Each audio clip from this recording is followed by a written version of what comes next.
ආයිබෝන් හැමෝටම ඔබට සාදරයෙන් පිළිගනිමු SL Power Talkට. ආයිබෝන්.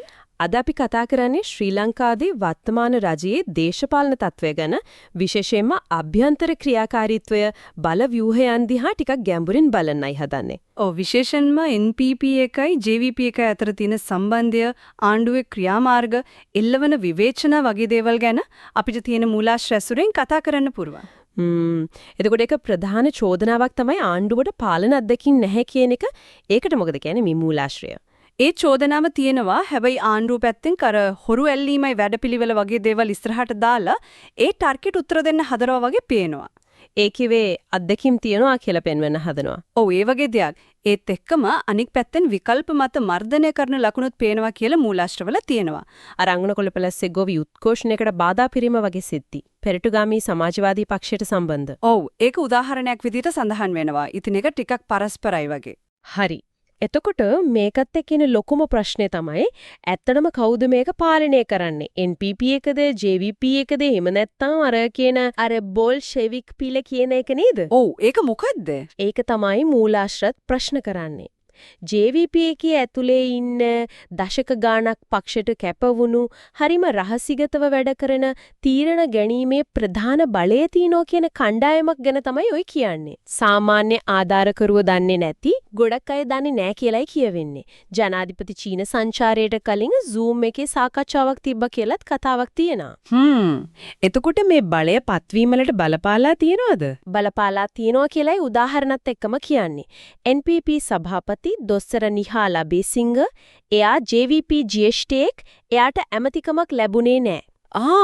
ඒකත් ඒකට සම්බන්ධයිද? ඒ වගේම හරිනි අමරසූරිය වගේ අයගේ නැගියීම ඇමති මණ්ඩලයේ තේරීම පවා මේ අභ්‍යන්තර කවෙන් වුණා කියනවා. එතකොට ලාල්කාන්තට කෘෂිකර්මයේ ආනන්ද විජේපාලට පොලිසිය වගේ වැදගත්යන් ලැබීම? ඒකත් එක්ක නිහාල් ගලපත්ති සීපාල අමරසිංහ වගේ අයට තනතුරු නැතිවීම. මේවා අභ්‍යන්තර බලතුලනය ගැන මොකද්ද කියනෝ වගේ අර ප්‍රේමකුමාර් ගුණරත්නම්ට උන දේ මතක් කරන අයත් ඉන්නව නේද? ඒ සමානකම් ගැනත් කතා වෙනවා. හරි. අපි අර හොරු ඇල්ලීම පැත්තට ආයෙත් ගියොත් ඒක ඇත්තටම අත්දැකීම් පෙන්වන දනක්ද? මෙහෙමයි. ඒකෙදි ගොඩක් වෙලාවට වෙන්නේ අර යහපාලන කාලේ තිබ්බ දූෂණ මර්දන කොමිසමේ පරණ නඩු ආයෙත් අඩින එක. JVP එකත් සම්බන්ධලා හිටපු. එතකොට ඒ කාලෙත් ක්‍රියාකාරී වෙච්ච ආනන්ද විජේපාල තමයි දැනත් පොලිස් ඇමති. ඉතින් අත්දැකීම් නෑ කියන තර්කයට උත්තරයක් විදිහට මේක පාවිච්චි කරනවා වෙන්න පුළුවන්. ඒ කියන්නේ පරණ දේවල් පරණ ව්‍යුහම් මතනේ පාවිච්චි වෙන්නේ. යම් දුරකට එහෙම පේනවා. ඒත් එක්කම අධිකරණයේ පැත්තෙනුදී යම් දේවල් වෙනව නේද? අර වෙනසුරුවරුන්ගේ ආරක්ෂාව අඩු කරන කතාව, ආරක්ෂක නිලධාරීන්ට වෙන වැඩ දාන එක තහනම් කරන චක්‍රලේඛයි. විපක්ෂේ නම් කියන්නේ මේකෙන් ක්ෂේත්‍රයේ නොසන්සුන්තාවක් ඇති වෙනවා කියලා. ඉතිහාසයේත් මෙහෙම වෙලා කියනද ආණ්ඩුව අධිකරණයට බලපෑම් කරපො. හතරෙන් පස්සේ ඕනතරම් JR ප්‍රේමදාස චන්ද්‍රිකා ආණ්ඩු තමන්ට ඕනෑව පත් කරන නෙවිල් සමරකෝන් පාරින්ද රණසිංහ ජුවෙෂ්ට සරත්නන්ද සිල්වා වගේ අයව මාක් ප්‍රනාන්දු වගේ අයට අසාධාරණකම් වුණා කියලා චෝදනා තිබ්බා.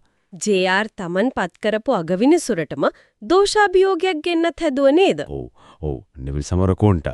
ඉතින් ඒ රටාව දිහා බැලුවම වර්තමාන ආණ්ඩුවත් ඒ පාරේ යන ලකුණු තියනවද කියලාද මූලාශ්‍ර කියන්නේ? අර අභියාචනාධිකරණ සභාපති එතුමාට දෝෂාභියෝගයක් ගෙන්න හදනකොටම ඉල්ලා අස්වීම. දැන් නීතිපති පාරින්ද රණසිංහ කනිෂ්ඨ ඉලක්ක වෙලා කියන කතාව මේවා එපටට බරයි වගේ නේද? අධිකරණයේ ස්වාධීනත්වයට ප්‍රශ්නයක් කියනවා කියන එක. හරියටම. අනික් පැත්තෙන් අර විරෝධතා මර්ධනය ගැනත් කතා කළානේ අංගුණකොළ පැලැස්ස විතරක් නෙමෙයි නේද? නෑ.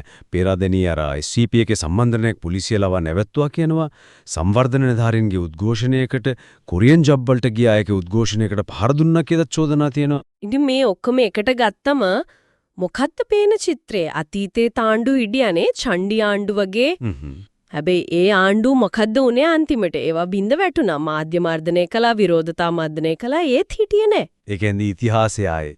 ඒක තමයි ප්‍රශ්නේ. බලය තහවුරු කරගන්න අතීතේ පාවිච්චි කරපු උපක්‍රමම පාවිච්චි කරන ලකුණු පේනවන ඒක බලයේ අස්ථාවරත්වය ගැනත් කියනවා. එහෙනම් අවසාන වශයෙන් අපි කල්පනා කරන්න ඕන දේ තමයි NPP එකට ලැබුණු මහජන වරම එක පැත්තකින් අර කියන JVP අභ්‍යන්තර පාලනය අනික් පැත්තකින් තියෙද්දි මේ පරණ බලය තහවුරු කරන ක්‍රම එක ආණ්ඩුවේ ගමන කොයි පැත්තට යයිද දිගු කාලීනව පවතීවිද?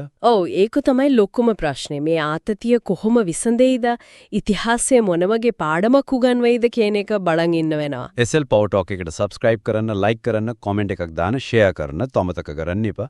ඔබගේ දෙනුම වර්ධනය වෙනතුරු SL Power Talk එක එකතු වෙලා ඉන්න.